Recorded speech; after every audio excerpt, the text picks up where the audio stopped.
Today I'm in Nassau, Bahamas, and I don't have a single excursion booked. But here's the thing, I don't need one. I'm going to show you a few places you can explore all on your own and have a great time on your port day, especially if you're a first-time cruiser. Hello and welcome back to the channel, and welcome to Nassau. Most of the cruisers are headed off to the beach resorts, but I like to walk around the port area in the morning, then head back to the ship for lunch and enjoy the ship with fewer people on board. Whether you're cruising with Carnival, Royal Caribbean, Disney Cruise Line, or Norwegian, everything I visit today is close to the cruise port. Here are 6 things you can do without an excursion in Nassau. Number 6. Once you're on the pier, you'll walk straight into the brand new port marketplace, and this is a huge upgrade from what Nassau used to be like. The Bohemian Port Authority recently gave this entire area a major facelift. It's cleaner, better organized, and feels a lot safer and more welcoming than it did just a few years ago. You'll find colorful buildings and plenty of shops selling local souvenirs, t-shirts, tropical drinks, ice cream, artisan soaps, seashells, and jewelry. There's even a designated area for hair braiding now, something that used to take place in a makeshift park across the street. Now it's been moved into a proper space right here in the marketplace, which makes the whole experience a lot more comfortable for everyone.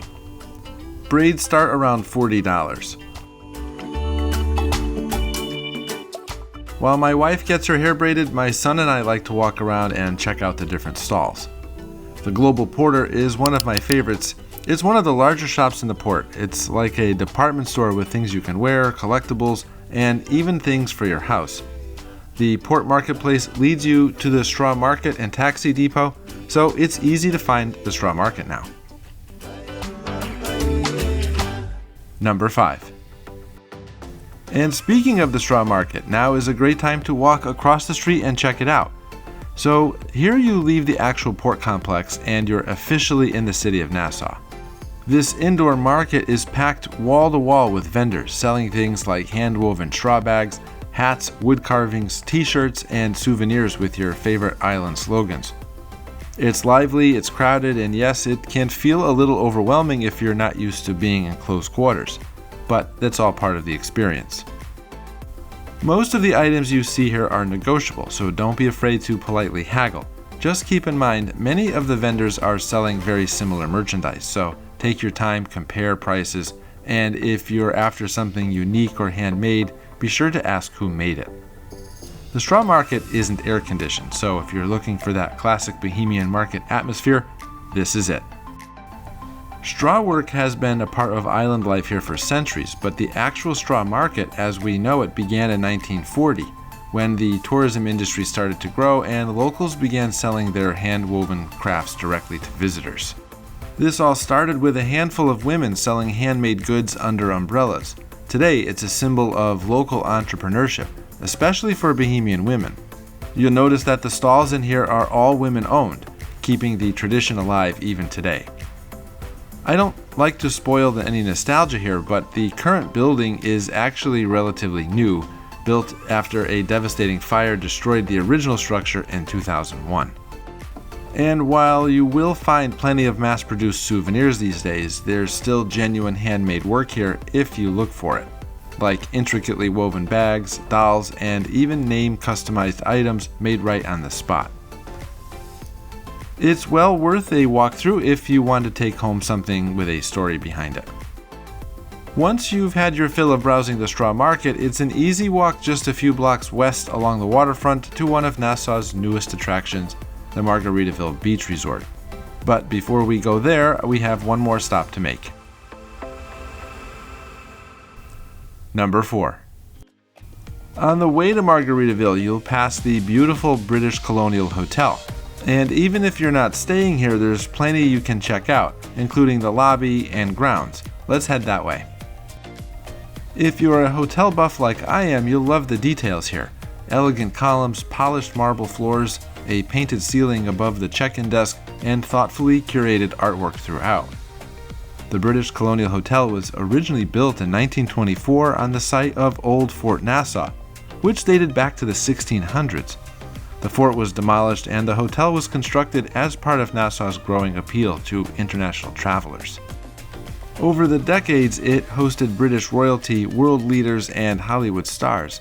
In fact, it even had a cameo in the James Bond film Never Say Never Again with Sean Connery. After a few ownership changes and a closure during the pandemic, the hotel underwent a major renovation and reopened in 2024, restoring much of its historic charm while adding modern amenities.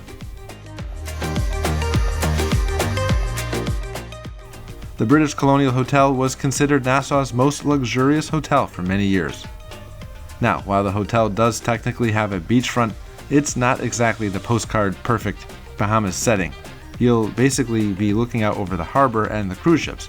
Still, for anyone who enjoys a bit of architecture and history, or just wants to cool off in a gorgeous air-conditioned space, the British Colonial Hotel is a great stop on your Nassau walking tour. Number 3. Just a few more minutes down the road and we've arrived at Margaritaville Beach Resort, Nassau, one of the most popular new stops for cruise travelers looking to enjoy some off-ship relaxation. Even if you're not staying here, the lobby is open to the public, and it's definitely worth a walkthrough. You'll find that signature Margaritaville flip-flop.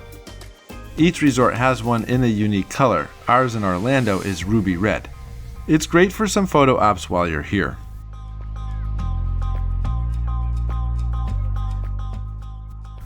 Just beyond the lobby, the resort opens up to an impressive pool deck and water park that overlooks the harbor. There's a lazy river, water slides, a flowrider surf simulator, and plenty of loungers and cabana rentals if you're just looking to chill.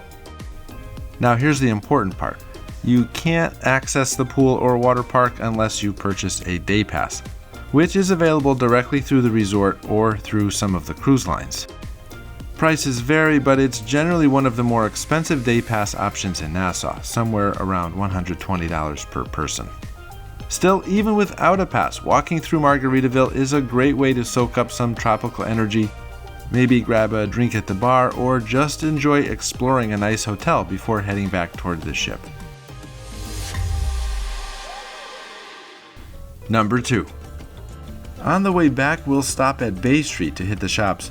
But first, I see one more attraction I must stop at, Dairy Queen. I love Dairy Queen. It's the one chain restaurant we don't have in Orlando, so I make a stop. And just for fun, there's even a McDonald's across the street.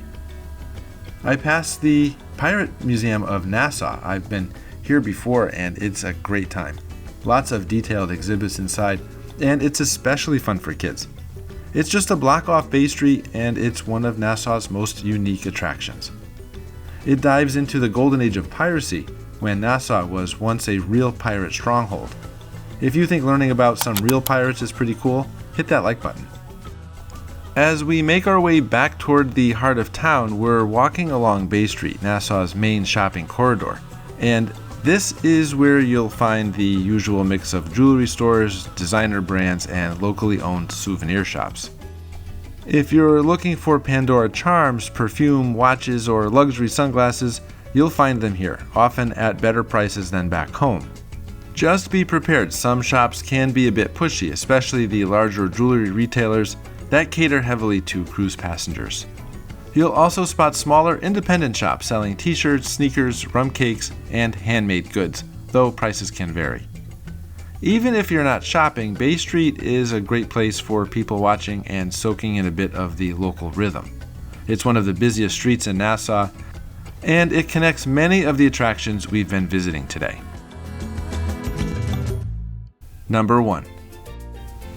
Atlantis Resort is pretty much an all-morning visit by itself, but maybe combined with a walk down Bay Street, it can work. Rather than take a taxi, we hop on a water taxi right from the pier to Paradise Island, the easiest and most scenic way to get to the Atlantis Resort from the cruise port. The boat ride itself is half the fun. You'll cruise right past the harbor and get up close and personal with massive cruise ships. It's a whole different perspective seeing them from the water.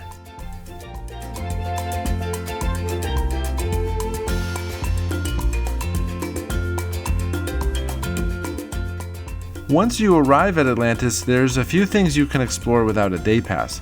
The Marina Village is open to the public, a pastel-colored shopping and dining district where you can stroll past luxury yachts.